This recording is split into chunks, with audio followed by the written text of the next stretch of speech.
1 December Subhashree গঙ্গোপাধ্যায়ের একমাত্র মেয়ে ইয়ালিনীর জন্মদিন। দেখতে দেখতে পার করে ফেলল 1 বছর সেই ছোট্ট এক রত্তি। তার আজ জন্মদিন, আর সেভাবেই আয়োজিত হচ্ছে তার জন্মদিনের সাজসজ্জা। এবার জন্মদিনের নতুন চমক দিল শুভশ্রী। আগে অভিষেক করা হবে ভগবানকে, তারপরে জন্মদিনের কেক কাটা হবে ইয়ালিনীর। এই যেন এক নতুন চমক। এর আগে কোথাও কখনো এ ধরনের জন্মদিনের সংস্কার দেখা যায়নি টলিউডে। ইস্কন থেকে এসে অনেক গণ্যমান্য ব্যক্তি, তাদেরকে দিয়েই পুজো করা হচ্ছে জগন্নাথ দেবের।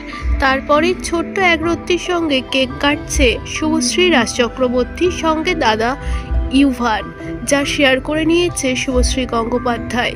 প্রতিটি ভিডিও ছেলে মেয়ে শেয়ার করে নেয় ভক্তদের মধ্যে, আর এই ভিডিও সামনে আসার পরেও যেন মন্ত্রমুগ্ধ হয়েছে দর্শক।